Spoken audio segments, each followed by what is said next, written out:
நம்முடைய பத்திரிகையாளர் திரு கோட்டீஸ்வரன் அவர்களும் இணைந்திருக்கிறார். தாவேக தலைவர் பூத் கமிட்டிக்கான மாநாட்டை ஏற்பாடு செஞ்சிருக்காரு. அந்த மாநாட்டில் அவருக்கான உற்சாக வரவேற்பு, மாநாட்டுக்கு போகிறதுக்கு முன்னாடியே ஒரு உற்சாகமான எழுச்சி இதெல்லாம் நம்ம பார்க்க முடிகிறது.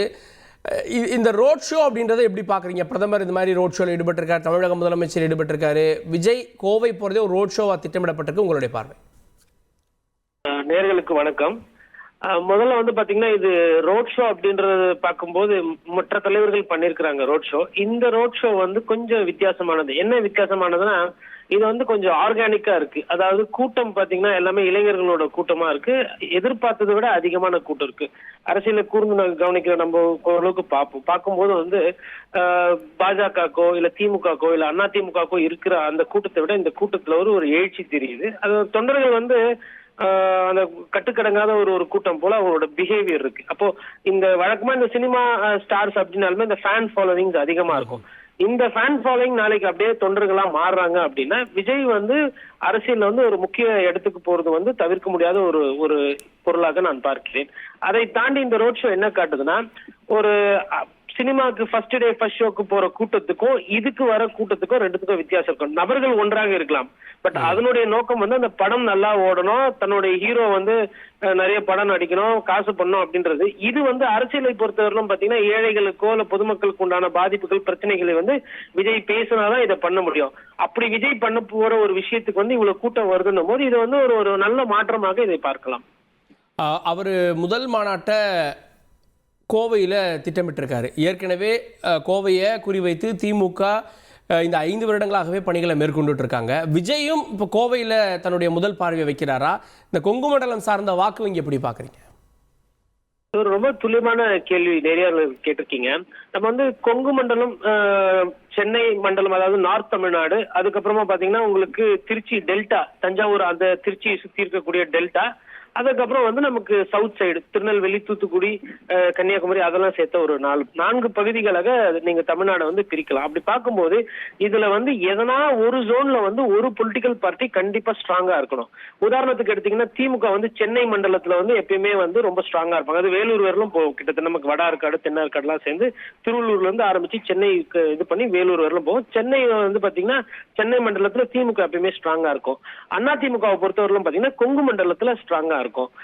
பாட்டாளி மக்கள் கட்சியை பொறுத்தவரையிலும் அதுல அந்த வட மாவட்டத்துல ஒரு சில பகுதிகளில் அவங்க ஸ்ட்ராங்கா இருப்பாங்க. அப்ப எந்த ஒரு பொலிட்டிக்கல் பார்ட்டிக்கும் இந்த 4 ஜோன்லயுமே அவங்களோட எண்ணிக்கை இருக்கணும், பலம் இருக்கணும். ஆனா ஏதோ ஒரு ஜோன்ல வந்து எக்ஸ்ட்ராவா போக்கஸ் பண்ணும். அதனாலதான் இந்த பொலிட்டிக்கல் பார்ட்டிஸ் பாத்தீங்கன்னா ஜோன் வைத்து பிரித்து பண்ணுவாங்க. அப்படி பார்க்கும்போது விஜய் வந்து கோயம்புத்தூரையும் போக்கஸ் பண்றது வந்து இது வந்து புதுசு கிடையாது. எல்லா காட்சிகளும் பண்ணிருக்காங்க.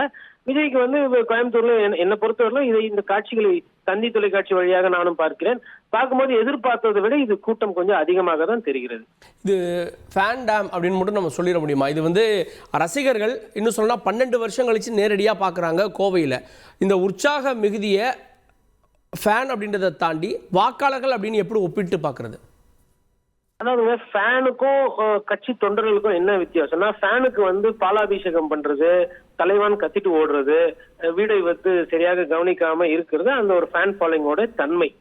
இதே வந்து தொண்டர் அப்படின்னு பாத்தீங்கன்னா அங்க இருக்கிற தண்ணி வரல, அங்க இருக்கிற சாலை சரியில்லை, தெருநாய் கடிக்குது, அங்க சின்ன சிறிய ஊழல் இருக்கு அப்படின்னா அதெல்லாம் கொண்டு வர்றது ஒரு தொண்டரோட வேலை. இப்போ கட்சி தொண்டனுக்கும் ஒரு தலைவரை வந்து ஒரு சினிமாக்காரரை ஃபாலோ பண்ணக்கூடிய ஃபேனுக்குமே வித்தியாசம் இருக்கு. இந்த ஃபேன்ஸை கரெக்டா நீங்க செயல்படுத்தி இவர்களுக்கு ஒரு பொலிட்டிக்கல் ட்ரைனிங் கொடுத்து அரசியல்னா என்ன, அரசியல்ல என்ன கேள்வி கேட்கணும், அதிகாரத்தை நோக்கி எப்படி பயணம் செய்யணும், எப்படி மக்களோட வாழ்வாதாரத்தை மேம்படுத்து, இந்த மாதிரி ட்ரைனிங் கொடுக்கும்போது என்ன ஆயிடுவாங்கன்னா இவங்க வந்து தொண்டர்களா மாறுவாங்க. இதுதான் எம்ஜிஆர் அவர்கள் செய்தார். அப்படி ஒருவேளை விஜய் செய்தாங்கன்னா இந்த ஃபேண்டம் வந்து தொண்டரோட ஒரு கட்டுக்கோப்பான ஒரு தொண்டர் கூட்டம் அமைஞ்சு போச்சு அப்படின்னா விஜயோட அந்த அரசியல் வளர்ச்சி இருக்கு பாத்தீங்களா, அது இன்னும் வேகப்படும். அதனால இது வந்து அடுத்த ஸ்டேஜுக்கு வந்து இது நவுறுதா இல்லையா அப்படின்றத பாக்கணும். இந்த ஃபேன் ஃபாலோவிங்ஸ் வந்து கார்டர்ஸா மாறும் போது விஜயோட வாக்கு எண்ணிக்கை இருக்கு பாருங்க, வாக்கு வங்கி, அது வந்து கணிசமான ஒரு இதேதான் விஜயகாந்த் அவர்களுக்கும் நம்ம பார்த்தோம். விஜயகாந்த் அவர்கள் எதிர்கட்சி தலைவர் ஆகிற அளவுக்கு அவரை வந்து இந்த ஃபேன் ஃபாலோவிங் அது அப்படியே தொண்டரா மாதிரி எடுத்து போச்சு. இப்ப விஜய் அவர்களை பொறுத்தவரை இந்த தொண்டர்களை அவரு எப்படி அவங்களுக்கு ஒரு ட்ரைனிங் கொடுக்குறாரு, அரசியல் எப்படி சொல்லி தர, ஏன்னா விஜய்க்குமே அரசியல் புதுசு. அப்ப எப்படி சொல்லி தர போறாரு, எப்படி பயிற்சி தர போறாருன்றது இன்னும் 1 வருஷத்துக்கு ரொம்ப முக்கியமான ஒரு பார்வையாக இருக்கும். விஜய் வந்து நேரடியாக களத்துக்கு வரல அப்படின்ற விமர்சனம், இன்னும் சொல்லணும்னா மக்களை சந்திக்கல அப்படின்ற விமர்சனங்கள் தொடர்ந்து முன்வைக்கப்பட்டு வருது. அரசியல் ரீதியாக அவர் இன்னொரு இடத்துக்கு, அதாவது பரந்தூருக்கு போனார், சென்னையில் சில மீட்டிங்கு, அவருடைய மாநாடு, இதை தாண்டி இப்போது கோவை போயிருக்குது. இது வந்து விஜய் முழு வீச்சில் அரசியல் பணிகளில் இறங்கிட்டார் அப்படின்றத பார்க்கலாமா? ஆமா, இது முழு வீச்சுல அரசியல் இறங்கினது. இது வந்து இப்ப வந்து ஒரு ஷூட்டிங்காக போகவில்லை விஜய். இது வந்து பூத் கமிட்டிக்காக போறாரு. ஒரு தேர்தலுக்கு பூத் கமிட்டி என்பது அதுதான் வந்து ஆணி வேர். அந்த பூத் கமிட்டியை நீங்க சரியாக பாத்துக்கிட்டீங்க, பூத் கமிட்டியை வந்து நீங்க கரெக்டா காய் நகர்த்துறீங்க அதுல இருக்கிற தொண்டர்களை அப்படின்னா உங்களுக்கு வந்து வாக்கு அறுவடை செய்யக்கூடிய ஒரு சென்டர் அது.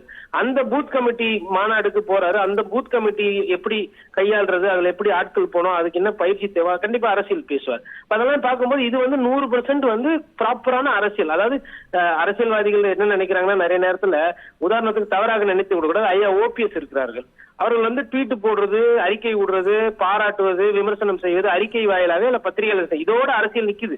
ஒரு மாநாடு போடவில்லை. அவர் பிரச்சனைகள்லாம் இருந்தது, அதுக்கப்புறம் ஒரு எழுச்சி மாநாடோ இல்ல வந்து ஊர் ஊராக போய் விஜயம் செய்வதோ எதுவும் பண்ணவில்லை. ஆனா இந்த சைடுல நீங்க விஜய் அவர்களை பார்க்கும்போது பாத்தீங்கன்னா, பரந்தூர் போனாங்க, அதுக்கடுத்து இப்போ கோவை வராங்க, தொண்டர்களை சந்திக்கிறாங்க, உற்சாகப்படுத்துறாங்க, பூத் கமிட்டி வேலைகளை பாக்குறாங்கன்னும் போது ஃபுல் ஃபிளெஜ் 100% விஜய் வந்து அரசியல் இறங்கிட்டார் அப்படின்றதுக்கு இதெல்லாம் சான்று. நன்றி திரு கோட்டீஸ்வரன். நிறைய கேள்விகள் விஜயனுடைய அரசியல், குறிப்பாக கோவையில் முதல் இந்த பூத் கமிட்டி மாநாடு அப்படின்றதெல்லாம் இதை காட்டுது, நிறைய பார்வைகளை பகிர்ந்து கொண்டீங்க. இணைந்ததற்கு நன்றி. தொடர்ந்து விஜய் அவர்கள் கிட்டத்தட்ட 6 கிலோமீட்டர் இந்த விமான நிலையத்தில் இருந்து அவர் தங்க இருக்கக்கூடிய தனியார் ஹோட்டலுக்கு 6 கிலோமீட்டர். இந்த 6 கிலோமீட்டரும் இதுபோல ரசிகர்கள், தொண்டர்கள் அவர் ஆரவாரமாக வரவேற்க இருக்கிறார்கள்.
செய்திகளை உடனுக்குடன் தெரிந்து கொள்ள உடனே சப்ஸ்கிரைப் பண்ணுங்க.